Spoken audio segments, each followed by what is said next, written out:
Mark Rogers TV back with you on college football as we look ahead to 2013, now in the best non-conference matchups in the country. We start by running through the SEC, and we start on opening night with the BCS national champion Alabama Crimson Tide taking on Virginia Tech out of the ACC in Atlanta. These teams hooked up a few seasons ago when Virginia Tech was much better. Alabama, at the cusp of this dynasty, wiped out Virginia Tech in the fourth quarter, a close game, and the Tide wore down the Hokies in the fourth quarter. Virginia Tech at 7-6 last season returns 9 starters on defense, and of course quarterback Logan Thomas, who threw 18 touchdowns and 16 picks in 2012. Only 51% completion percentage. He's going to have to be much more accurate for the entirety of 2013, but specifically in this game because Alabama, of course, great on defense, specifically in pass efficiency defense. Offensively for the Tide, yes, they lose 3 of the best offensive linemen in the country.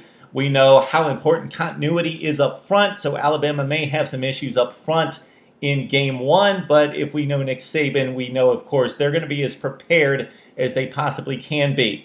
In regards to talent, speed, and explosion, we expect this Alabama offense to be the best in the Nick Saban era, with quarterback A.J. McCarron possibly the perfect quarterback to be running this type of pro offense.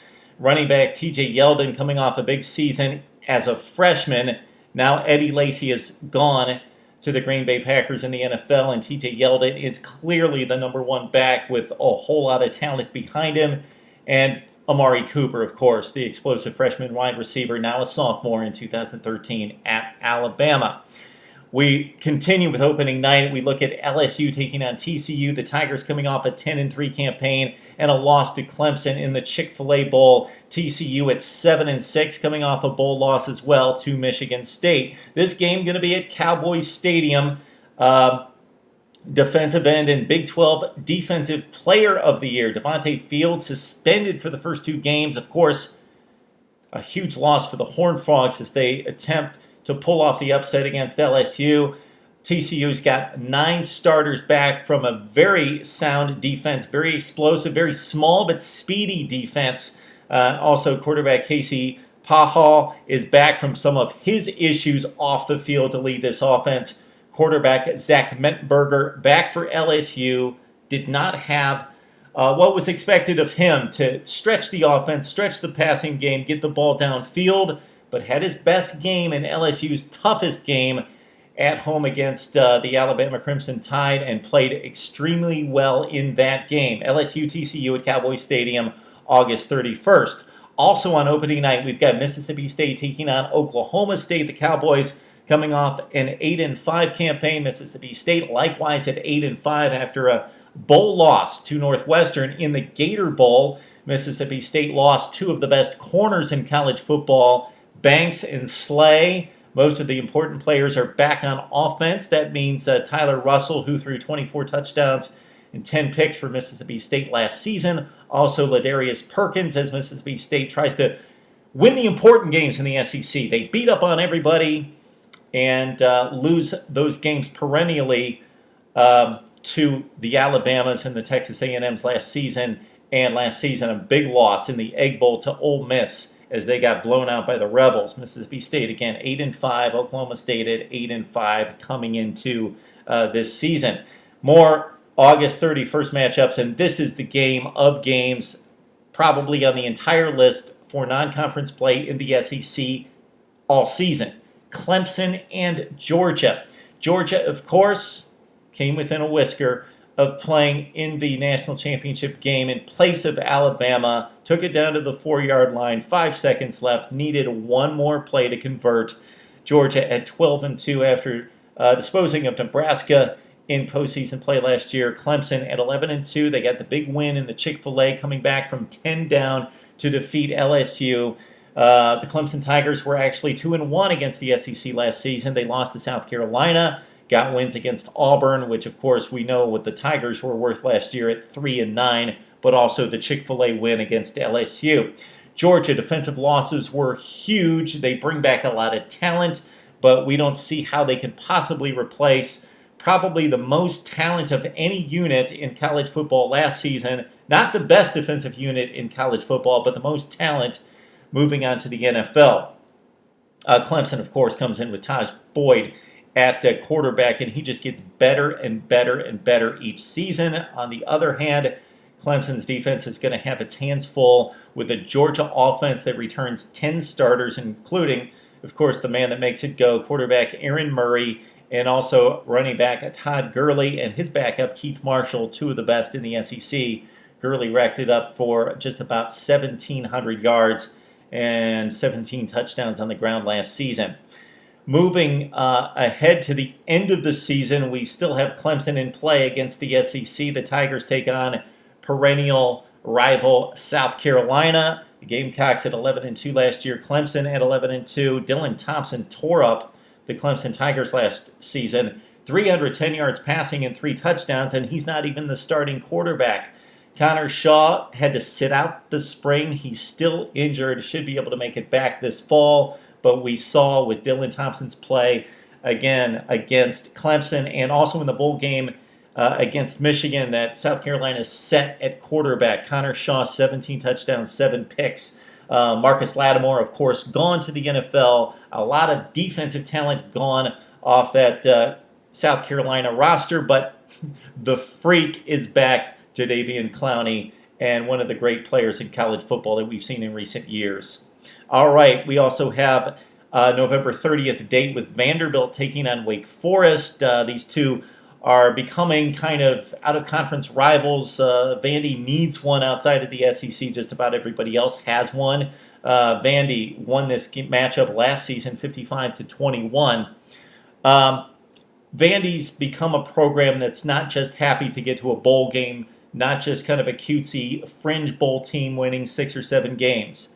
They went a legitimate 9-4, could have been better, lost a squeaker to South Carolina, lost a tough one to a very good Northwestern team that finished in the top 17 in the country.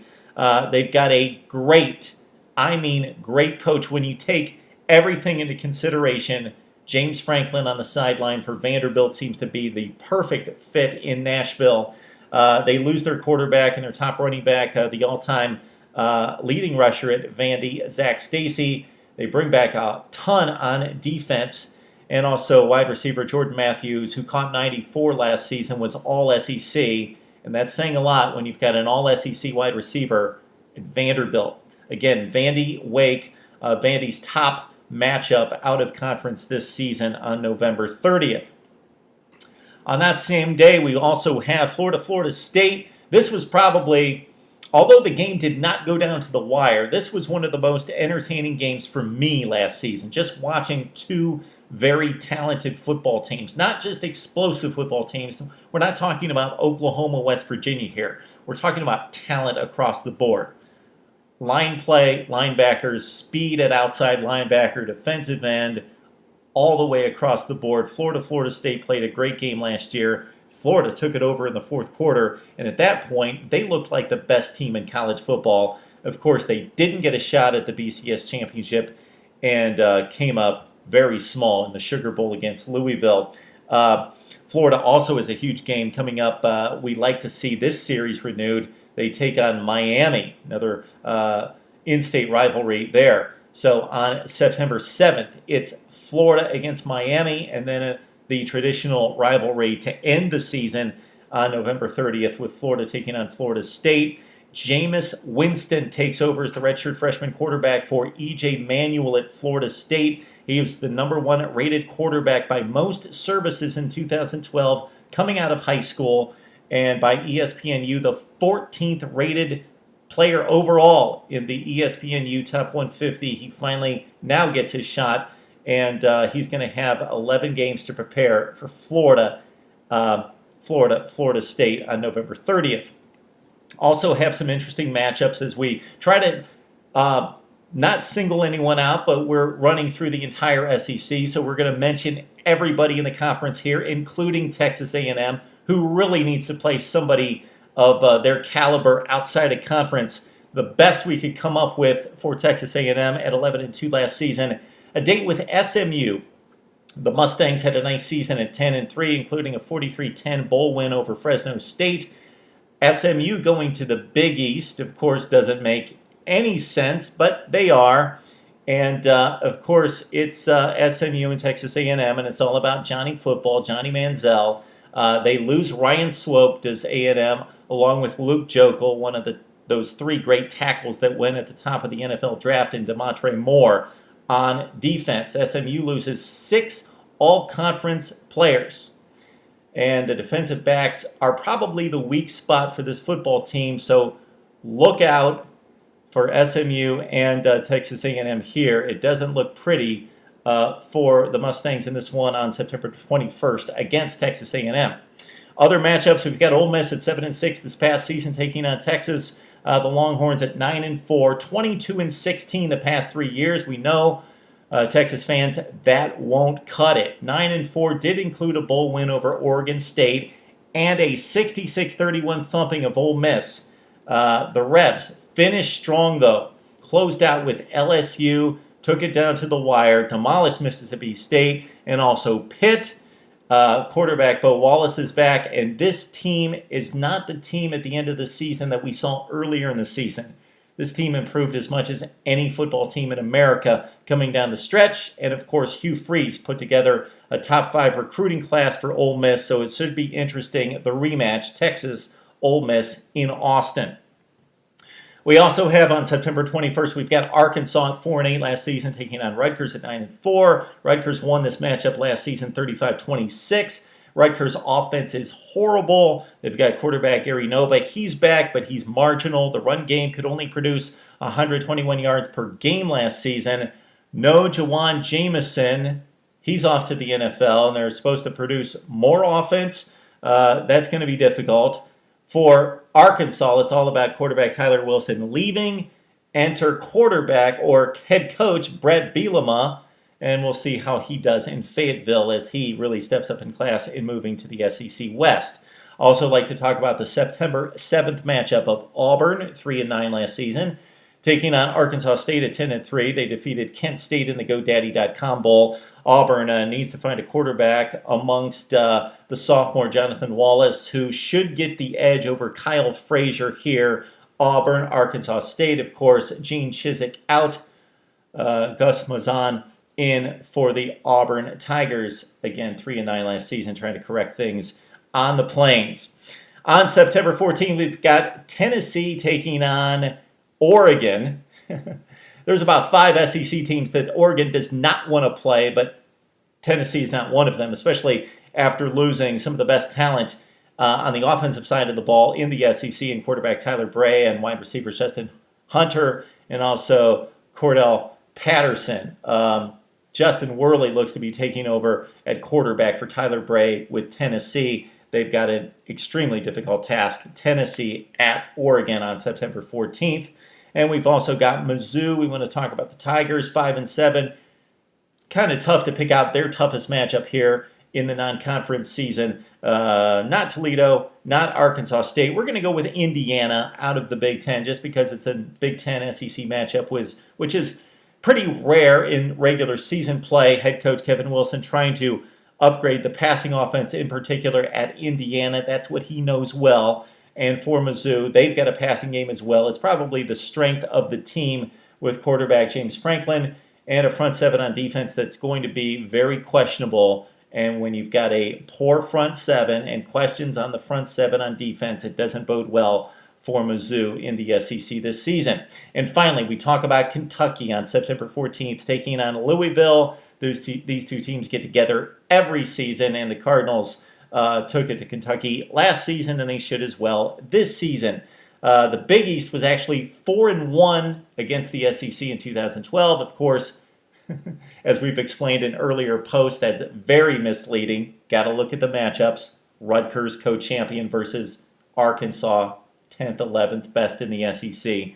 And this, likewise, a similar matchup. Kentucky, Louisville, Cardinals at 11-2. Teddy Bridgewater back at quarterback, and we saw what he did on this big stage against Florida in the Sugar Bowl, 27 touchdowns and 8 picks. Loses a lot along the offensive line.